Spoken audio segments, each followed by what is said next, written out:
இந்த வாரம் முழுவதும் நம்மோடு இருந்து செயல்பட்ட ஆண்டவருக்கு நன்றி செலுத்தி தந்திருக்கிற இந்த புதிய வாரத்திலேயும் அவருடைய வழி நடத்துதல்கள் நம் வாழ்விலே இருக்க வேண்டும் என்று சொல்லி, ஆண்டவரே நீர் எங்களோடு பயணம் செய்யும் என்று சொல்லி நாம் ஜெபிக்க போகிறோம். குறிப்பாக இன்றைய நற்செய்தியிலே ஆண்டவன் அழகாக சொல்லுகிறார், பலம் தரும் மனிதர்களாக வாழுங்கள் என்று சொல்லுகிறார். உன்னால் இந்த உலகத்திற்கும் அடுத்தவர்களுக்கும் ஏதாவது பிரயோஜனமாக இருந்தால் வாழ வேண்டும். என்னால் எனக்கும் என் குடும்பத்திற்கும் ஏதாவது பயனோ பலனோ இருந்தால் இருக்க வேண்டும். அந்த ஒரு சிந்தனையை தான் ஆண்டவன் வழங்குகிறார். உன்னால் யார் பயனடைந்திருக்கிறார்கள்? நீ யாருக்கு பிரயோஜனமாக இந்த உலகத்திலே வாழ்ந்து கொண்டிருக்கிறாய்? நீ நல்லவன் என்றோ நியாயமானவன் என்றோ உறவு கொள்ள தகுதி உள்ளவன் என்று யாராவது ஒருவர் இருவராவது சொன்னதுண்டா? அல்லது நீங்கள் நல்லவர்களாக பலரோடு பழகியது உண்டா என்ற கேள்விகளை எல்லாம் கேட்டு பாருங்கள். அதை தான் ஆண்டவன் சொல்லுகிறார். காய்க்காத அத்திமரங்களாக இருந்தால் வெட்டுண்டு தீயிலே போடப்படும் என்று சொல்லுகிறார். கனிதரும் மரங்களாக மாற ஆண்டவன் ஆசைப்படுகிறார். ஏழையாக இருந்தாலும் படித்தவனாக இருந்தாலும் படிக்காதவனாக இருந்தாலும் மனிதனாக இருக்கிறவன் பிறருக்காக வாழ பிறந்தவன், பலன் கொடுக்க பிறந்தவன், மதிப்பு மிக்கவன், மதிப்புக்குரியவன். ஆக எந்த பிரயோஜனத்தில் நான் வாழ்ந்து கொண்டிருக்கிறேன்? யாரை நம்பி யாருக்காக நான் என்ன செய்து கொண்டிருக்கிறேன் என்ற கேள்விகளோடு இந்த பலியிலே கலந்து கொள்ள ஆண்டவரிடத்திலே நாம் ஐக்கியமாகும். செய்த குற்றங்கள் குறைகளுக்கெல்லாம் மனமருந்தி, தேவனே என் தேவா உன்னை பார்க்கிறேன், நீரில்லா நிலம் போல உம்மை வேண்டுகிறேன் என்று சொல்லி கண்களை மூடி கர்த்தரின் பாதத்திலே சரணாகதி அடைந்து உருக்கமாக ஜெபித்து உன்னத பலியிலே கலந்து கொள்வோம். தேவனே என் தேவா உம்மை நோக்கி நேன் நீரில்லா நீலம் போல உம்மை பார்க்கிறேன். தேவனே என் தேவா உம்மை நோக்கினேன், நீரில்லா நிலம் போல உம்மை பார்க்கிறேன். ஒவ்வொரு நாளும் உம் பிரசன்னம் ஓடி வருகிறேன். ஒவ்வொரு நாளும் உம் பிரசன்னம் ஓடி வருகிறேன். உம் வல்லமை மகிமை கண்டு, உம் வல்லமை மகிமை கண்டு உலகை மறக்கிறேன். நான் உலகை மறக்கிறேன். தேவனே என் தேவா உம்மை நோக்கினேன், நீரில்லா நிலம் போல உம்மை பார்க்கிறேன். வாழ்நாளெல்லாம் உம் நாமம் வாழ்த்தி பாடுவேன். வாழ்நாளெல்லாம் உம் நாமம் வாழ்த்தி பாடுவேன். சுவையான உணவை உண்பது போல், சுவையான உணவை உண்பது போல் திருப்தி அடைகின்றேன். நான் திருப்தி அடைகின்றேன். தேவனே என் தேவா உம்மை நோக்கினேன், நீரில்லா நிலம் போல உம்மை பார்க்கிறேன். பிரியமான பிள்ளைகளே, மிகுந்த ஒரு எச்சரிக்கைக்குரிய நற்செய்தி வாசகத்தை தேவனுடைய வார்த்தைகள் இன்று நமக்கு தெளிவாக காட்டுகிறது. ஒரு நாள் ஒரு அருட்தந்தையர் மறையுரை ஆற்றுவதற்கு முன்பதாக மக்களை எல்லாம் பார்த்து சொன்னார், நீங்கள் எல்லோரும் பாவிகள், நரகத்துக்குத்தான் போவீர்கள் என்று 3 தடவை அழுத்தி சொன்னார். ஏனென்றால் நான் மறையுரை வைக்கிறேன், மாற்றமே இல்லை. எனவே காய்க்காத அத்திமரங்களாக இருக்கிறீர்கள், நீங்கள் எல்லோரும் அழிந்து போவீர்கள், நரகத்துக்குத்தான் போவீர்கள். இந்த பங்கை சார்ந்த எல்லோரும், நான் சொல்ல ஒரு பங்கு சாமியார், அவர் சொன்னார். சொன்ன உடனே அங்கிருந்த ஒரு 3 பேர் சிரித்துக் கொண்டிருக்கிறார்கள். பங்கு தந்தைக்கு கோபம் வந்தது. என்னையா ஏன் சிரிக்கிறீங்க அப்படின்னு. நாங்கெல்லாம் தேம்பிப்படா பங்கு இல்ல, மங்கத்திராம் பங்கு. ஆக நாம் வைக்கிற இந்த மறையுரைகள், சொல்லுகிற அறிவுரைகள் பல பேர் பல நேரங்களிலே இது எனக்கல்ல அப்படிதான் நம் மறையுரையை கேட்டுக்கொண்டிருக்கிறோம். அதனால் இன்று ஆண்டவன் மிக தெளிவாக சொல்லுகிறார், ஒவ்வொருவருக்கும் மனம் மாறாவிட்டால் அழிந்து போயிருப்பீர்கள். கொரோனாவிலே ஏதோ ஒரு மாற்றத்தோடு வாழ்வதால் ஆண்டவன் நம்மை வாழ வைத்துக் கொண்டிருக்கிறார். ஆகவே காய்க்காத அத்திமரங்களாக இருந்துவிடக்கூடாது, பலம் தராதவர்களாக இருக்கக்கூடாது. யூ ஹேவ் டு பேர் ஃப்ரூட். உன்னால் என்ன பிரயோஜனம் அப்படின்னு 4 பேர் கேட்டா என்ன பதில் சொல்லுவீங்க? எதுக்கு வாழற அந்த உலகத்துல? உன்னால யாருக்கு என்ன லாபம்? நிறைய இளம் பிள்ளைகளை பார்த்து தாய் தந்தையர்கள் கேட்பார், நீ எல்லாம் என்ன பண்ண போறியோ, உன்னால என்ன பிரயோஜனமோ, உன்னையும் நம்பி ஒருத்தி வருவா பாரு. இப்படியெல்லாம் நாம் பேசுகிற வார்த்தைகளாக அன்றாடம் கண்கூடாக காண்கிற காட்சிகள். இன்று எல்லாருமே மனசுக்குள்ள நினைச்சுக்கிறாங்க, ஒண்ணு, இதெல்லாம் ஒரு பாவமா, நான் ஒரு பாவியா, இதெல்லாம் ஒரு பெரிய தவறா அப்படி நம்மளே நம்ம தேத்திக்கிறோம். அதெல்லாம் தப்பு இல்லடி, அவனை விட நான் பெட்டர், நம்ம பட்டர் போட்டுக்கிறோம், அவனை விட பெட்டர்னு சொல்லி நம்ம பட்டருக்கு தடவிக்கிறோம். இதெல்லாம் ஒரு தவறா, இதெல்லாம் ஒரு பேச்சு, அவன் பேசுற போற, அதை விடவா நான் பேசிட்டேன், அவன் செஞ்சதை விடவா நான் செஞ்சுட்டேன், அவன் பண்ணதை விட, அது அல்ல இங்க பேச்சு. என் பார்வை, என் நடை, என் உடை, என்னுடைய எல்லா செயல்களிலும் ஒரு சின்ன மாற்றத்தை கொண்டு வர வேண்டும் என்று ஆண்டவன் ஆசைப்படுகிறார். மோசே ஒரு கொலைக்காரன், ஒருவனை கொன்றுவிட்டு மிதியான் தேசத்திலே மறைந்திருந்த ஒரு குற்றவாளி. தான் மேய்த்த ஆடுகளுக்கும் அவன் சொந்தமில்லை, தான் சுற்றி வந்த பூமிக்கும் அவன் சொந்தமில்லை. அரண்மனையிலே வாழ்ந்தவன் கொலைக்காரன் என்ற பட்டத்தோடு இதோ பாலைவனத்திலே தான் தோன்றி தனமாக சுற்றி கொண்டிருக்கிறான், ஆடுகளை மேய்த்துக் கொண்டிருக்கிறான். அரியன், வல்லவன், தலைவன், ஒரு தளபதி. அவனுடைய நிலைமை பாருங்கள், ஒரு குற்றவாளியாக சுற்றி கொண்டிருக்கிறான். அங்கே ஒரு முட்புதர் எரிகிறது, அங்கே ஒரு முட்புதர் எரிகிறது. தேவன் எப்பொழுதுமே நம்முடைய கண்களுக்கு வெளிச்சமாக வந்து கொண்டுதான் இருக்கிறார். மோசே முச்செடியை பார்க்க மனம் இருந்தது, உனக்கு இருக்கிறதா என்ற கேள்வி. என் வாழ்விலும் எத்தனையோ தடவை ஆண்டவன் தோன்றுகிறார், பேசுகிறார். பல்வேறு வகைகளிலும் வழிகளிலும் பல்வேறு மனிதர்கள் வாயிலாக, நிகழ்ச்சிகள் வாயிலாக ஆண்டவன் என்னை தேடி வந்து கொண்டுதான் இருக்கிறார்.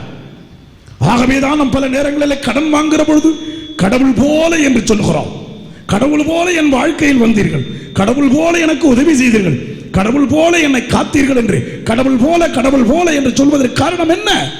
கடவுள் ஆங்காங்கே தோன்றி கொண்டிருக்கிறார். மோசேவின் வாழ்க்கையிலே எரிய முட்புதராக தோன்றினார்.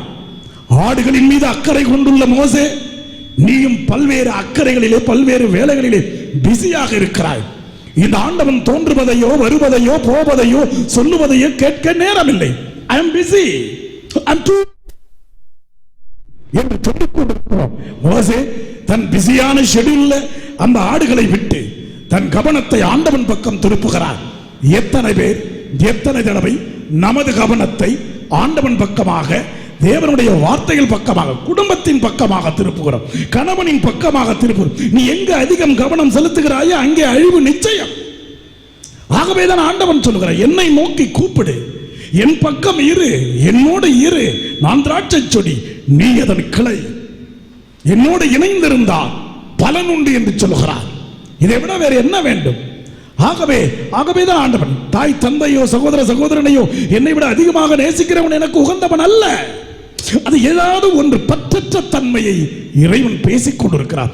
மோசே ஆடுகளின் மீது கொண்டிருந்த அந்த பற்றை, அந்த ஆடுகள் மீது கொண்டிருந்த அந்த உயிரை திருப்பி பார்க்கிறார்.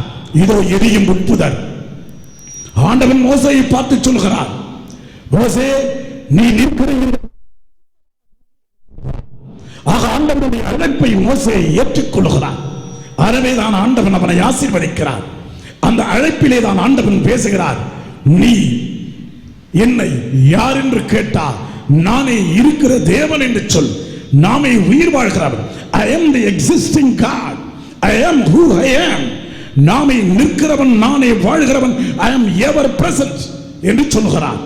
ஆகவே மோசே தேவனுடைய அழைப்பை பெறுகிறார், தேவனை சந்திக்கிறார், தெய்வ அனுபவத்தை பெறுகிறார்.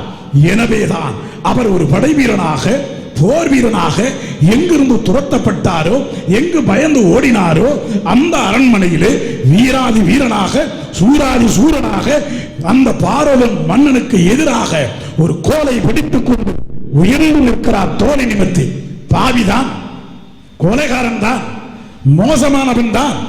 ஆண்டவன் அவனை மன்னிக்கிறான். உன் பாவத்தை விட, உன்னுடைய அநியாயங்களை விட இறைவனின் இரக்கம் மிகுந்த வல்லமை உள்ளது என்பதை மறந்துவிடக் கூடாது.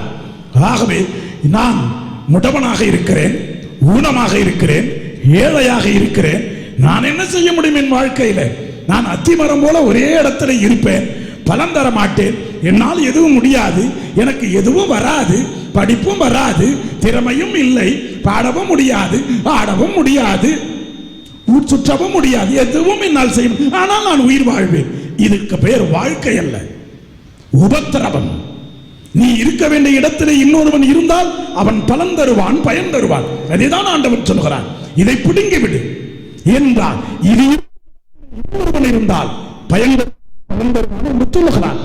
ஆக டார்லிங்ஸ்டன் என்ற இங்கிலாந்திலே ஒரு அருமையான ஒரு நகரம். அந்த நகரத்தில் 3 ஆண்டுகளாக ஒரு வாலிபன் சிறையில் இருக்கிறான். சிறையில் இருந்து வெளியே வருகிறான். வெளியே வருகிற பொழுது வீடுகளில் இருக்கிற மனைவியோ பிள்ளைகளோ அவனை ஏற்றுக்கொள்ளவில்லை, நண்பர்களும் ஏற்றுக்கொள்ளவில்லை. அவன் சிறைச்சாலையில் இருந்து வந்த கைதி, அவன் மோசமானவன், அவனோடு பழகக்கூடாது என்றெல்லாம் சொல்லி இருந்தார். வாழ்க்கையை விரக்தியோடு நோக்கிக் கொண்டு தனிமையாக நடந்து போய் கொண்டிருந்தான். அந்த நேரத்திலே அந்த நகரத்தினுடைய மேயர் ஜான் மார்ஷல் அவனை பார்க்கிறார். உன்னை எனக்கு தெரியுமே, நீ எப்படி இருக்கிறாய், எங்க இருக்கிறாய், என்ன செய்ய போகிறாய் என்று தன் கைகளை, ஒரு மேயர் தன் கைகளை அந்த திருடனின் தோல் மீது போடுகிறார். நல்லாயிரு, சந்தோஷமாயிரு சொல்லிவிட்டு போய்விடுகிறார். ஒரு குறிப்பிட்ட காலங்கள் நெருங்கிக் கொண்டிருக்கிற வேளையில் ஒரு நாள் இதே திருடனாக இருந்தவன் மாறி வாழ்க்கையை மாற்றி வாழ்ந்து கொண்டிருந்தவன் இந்த ஜான் மார்ஷல் என்ற மேயரை பார்க்கிறார். ஐயா, என்னை ஞாபகம் இருக்கிறதா என்று கேட்டார். இருக்கிறது. பல ஆண்டுகளுக்கு முன்னால் சந்தித்த இளைஞன் தானே வாலிபன்? ஆமாம். அன்று மட்டும் நீங்கள் என் தோல் மீது கை போடாமல் இருந்திருந்தால் மிகப்பெரிய திருடனாக மாறி இருப்பேன். நீங்கள் என் தோல் மீது கை போட்டது எனக்கு மன்னிப்பை வழங்கியது போல இருந்தது, மனம் திரும்பி வாழடா என்று சொன்னது போல இருந்தது, என்னை தட்டி கொடுத்தது போல இருந்தது. இன்றும் உன் பிள்ளைகள் தவறு செய்கிறார்கள், இன்றும் பல பேர் தவறுகிறார்கள். தேவன் மன்னிக்க தயாராக இருக்கிறார். ஆகவேதான் அந்த அத்திமரம் பயன் தரவில்லையா, பாவி போல நின்று கொண்டிருக்கிறதா, அதற்கு எரு போடுங்கள், இன்னும் சிறிது காலம் அதற்கு விடுங்கள். ஆகவே நான் வாழ்கிறேன் என்றால் நானாக அல்ல, ஆண்டவன் எனக்கு, ஆங்கிலத்தில் அழகா சொல்ல, God has given you a long rope, நீளமான ஒரு கயிறு போன்ற ஒரு வாழ்க்கையை ஆண்டவன் இரக்கத்தோடு கொடுத்திருக்கிறார். எல்லாருக்கும் ஒரு 50 வருஷம் 60 வருஷம் 70 வருஷம் வாழ்றவங்க எல்லாம் ஆண்டவருக்கு ரொம்ப நன்றி சொல்லணும், ரொம்ப ரொம்ப நன்றி சொல்லணும். எதற்காக அந்த 50க்கு மேல வாழ்க்கை, எதற்காக அந்த 60க்கு மேல் வாழ்க்கை, எதற்காக அந்த 70க்கு மேல் வாழ்க்கை, எதற்காக 80க்கு மேல் வாழ்க்கை? போனஸ் போனஸ் வாழ்ந்துட்டு போ இருந்து. ஆனால் அதை பயன்படுத்தி கொண்டு வாழ்க்கையிலே நாச வேலைகள் இறக்காமல் இருந்தால், காலம் தாழ்த்தி மரணம் வந்தாலும் மரண கொடூரம் அதிகமாக இருக்கும். எனவேதான் மனம் மாறுங்கள் என்று ஆண்டவன் இன்றைய தினத்தில் மிக கடுமையாக பேசுகிறார். மனம் என்றால் என்ன? என் பார்வை மாற வேண்டும், நான் மற்றவர்களை பார்க்கிற விதத்திலே ஒரு மாற்றம் வர வேண்டும், மற்றவர்களோடு பழகுகிற விதத்திலே ஒரு மாற்றம் வர வேண்டும், சில செயல்களை செய்கிற பொழுது ஒரு மாற்றத்தோடு செய்ய வேண்டும். ஆகவே பிரியமான பிள்ளைகளை, வாலிப பிள்ளைகளை, நீங்கள் இதுவரைக்கும் எப்படி வாழ்ந்தீர்களோ எனக்கு தெரியாது. நீங்கள் எல்லோரும் புனிதர்களாக மாற வேண்டும் என்பதல்ல இறைவனுடைய விருப்பம்.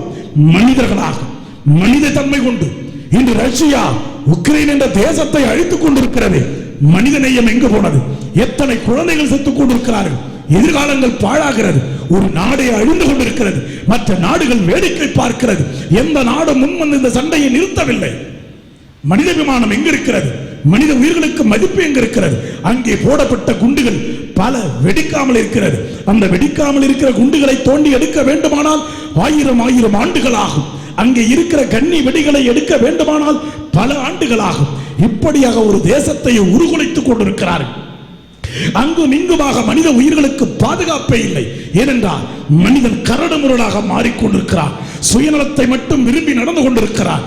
பிறரையோ, பிறர் நலத்தையோ, பிறர் வாழ்க்கையை பற்றி யாருக்கும் எவனுக்கும் எப்பொழுதும் கவலை இல்லை. தான் உண்டு, தன் குடும்பம் உண்டு, தன் மனைவி உண்டு, தன் பிள்ளைகள் உண்டு என்று வாழ்ந்து கொண்டிருக்கிற மனிதன் கஷ்டப்படுவான், வேதனைப்படுவான், வருத்தப்படுவான். அதை விட்டு சற்று ஆண்டவன் பக்கமாய் திரும்பி மற்றவர்கள் பக்கமாய் திருந்துகிற பொழுது வாழ்க்கையில் ஒரு ஆசீர்வாதம் வரும். எனவே பிரியமான பிள்ளைகளை, என்னால் முடியாது, நான் என்னத்துல மாறணும், நான் மாற வேண்டிய அவசியம் இல்லை, நான் ஏற்கனவே நல்லா இருக்கிற ஒரு அருமையான ஒரு கடை. அந்த கடையிலே நாய்கள் விற்பனைக்கு என்று போட்டிருக்கிறது. ஒவ்வொரு நாயும் ஒவ்வொரு விலை. அந்த ஒரு சிறுவன் அந்த நாயை வாங்க வேண்டும் என்று ஆசைப்பட்டான். எல்லா நாயுமே அவனுடைய கையிலே இருக்கிற பணத்தை விட அதிகமாக இருந்தது. எல்லா நாயுமே காஸ்ட்லி, விலை உயர்ந்ததாக இருந்தது. கடைசியாக ஒரு மூலையிலே ஒரு நாய்க்குட்டி இருந்தது. அதை கொடுங்கள் எனக்கு அப்படி என்றான். அப்பொழுது அவன் கடைக்காரன் சொன்னான், அது நொண்டி நாய், அதை வாங்கி கொண்டு போய் என்ன செய்ய போகிறாய்? அந்த நொண்டி நாயை வைத்து என்ன பிரயோஜனம்? அதனால உனக்கு ஒரு பலனும் இருக்காது என்று சொல்லுகிறான். பரவாயில்லை, அது எவ்வளவு விலை? 50 ரூபாய் தான் என்று சொல்லுகிறான். கொடுங்கள் அந்த நொண்டி நாயை என்று வாங்கி கொண்டு நடந்து போகிறான். காரணம், அந்த நொண்டி நாய்க்குட்டியை வாங்கிய சிறுவனும் ஊனமானவன் தான். ஊனத்துக்குத்தான் தெரியும் ஊனத்தை பற்றி. இப்படி ஊனமானவர்கள் கூட பிரயோஜனமாக இந்த உலகத்தில் இருக்கிறார்கள். கண் தெரியாதவர்கள், கால் நடக்க முடியாதவர்கள், பேச முடியாதவர்கள் எவ்வளவோ பாக்கியவானாய் பல பேருடைய வாழ்க்கையிலே ஒளியேற்றுகிறார்கள். ஆனால் எல்லா அங்கங்களையும் பெற்றிருக்கிற எனக்கு நான் பிறருக்கு என்ன செய்து கொண்டிருக்கிறேன் என்ற ஒரு மனநிலையை ஆண்டவன் நம்மிடம் கேட்டு எதிர்பார்க்கிறார்.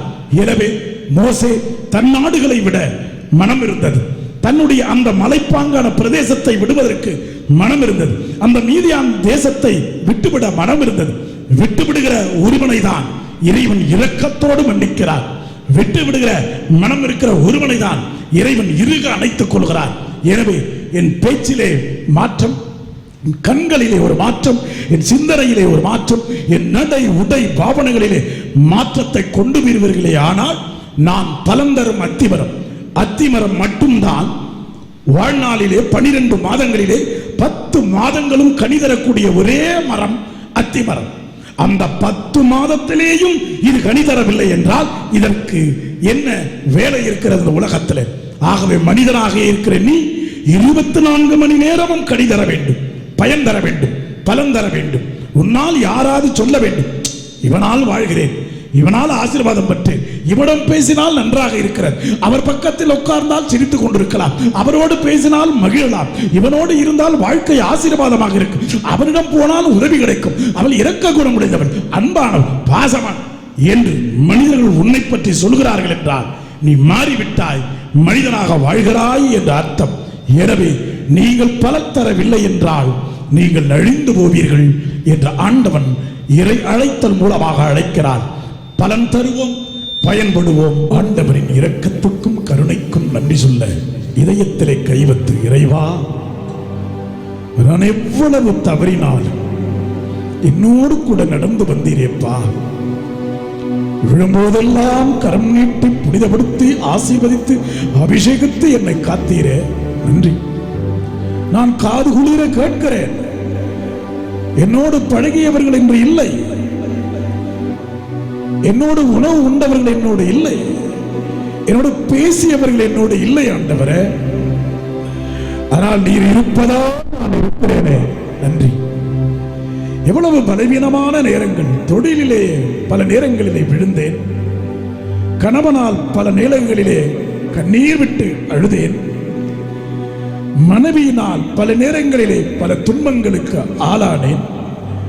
உடலுள்ள வலிகள் ஆண்டவரே, உள்மன காயங்கள் ஆண்டவரே, உடம்பெல்லாம் வலிகள் ஆண்டவரே.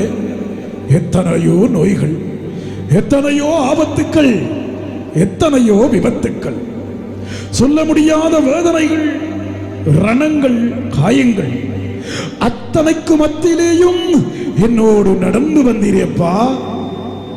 நான் உமக்காக என்ன செய்தேன்? என் மீது நீர் இவ்வளவு இரக்கம் கொள்வதற்கு, என்னை அன்போடும் பாசத்தோடும் நேசிப்பதற்கு நான் எந்த வகையிலே அருகதையாக இருக்கிறேன்? என்னால் யாருக்கு பயன் இருந்தது, இருக்கிறது, இருக்க போகிறது? நான் யாருக்கு உதவி இருக்கிறேன்? யாரை உயர்த்தி இருக்கிறேன்? யாரோடு பழகி இருக்கிறேன்? யாரை வாழ வைத்திருக்கிறேன்? என்னால் முடிந்த சின்ன சின்ன உதவிகளை செய்ததற்கே எனக்கு வாழ்நாளை கூட்டிக் கொடுத்து ஆசீர்வதித்தீரே. இன்னும் பல காரியங்களை இயேசுவின் நாமத்தினாலே செய்கிற மனுஷனாக என்னை மாத்துங்கப்பா. எப்ப பார்த்தாலும் என்னை நோக்கியே நான் பயணம் செஞ்சுக்கிட்டு இருக்கிறேன். என்னை சுத்தி சுத்தி வரேன். என் குடும்பம், என் மனைவி, என் பிள்ளைகள், என் ஊர், என் உலகம், என்னுடைய மக்கள், என் இனம், இப்படிதான் சுற்றி சுற்றி வருகிறேன். என் சகோதரன், இந்த தேசம் எனது வாழ்க்கை. ஒவ்வொரு மனிதனும் என் நண்பன், ஒவ்வொரு மனிதனும் சகோதரன். காரணம் அவனும் மனிதன் என்பதை மறந்து போகிறேன். நான் நன்னாக இருந்தா சரின்னு பல நேரங்களில் நினைக்கிறேன்.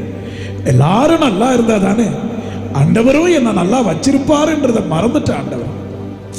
பல நேரங்களிலே என் பலவீனத்தை நீர் மன்னித்து ஏற்று வாழச் செய்து, நான் நல்லவன்றதுனால இந்த உலகத்தில் வாழல ஆண்டவரை, நீங்க நல்லவர் என்பதனால் என்னை வாழச் செய்து கொண்டிருக்கு.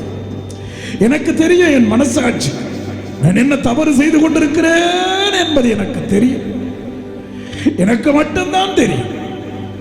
என் பலவீனத்தில் என் பலமாய் இருக்கிறீரப்பா, நன்றி. மாறவே ஆசைப்படுகிறேன், என்னை மாற்றிவிடும் அருமை நேசரே.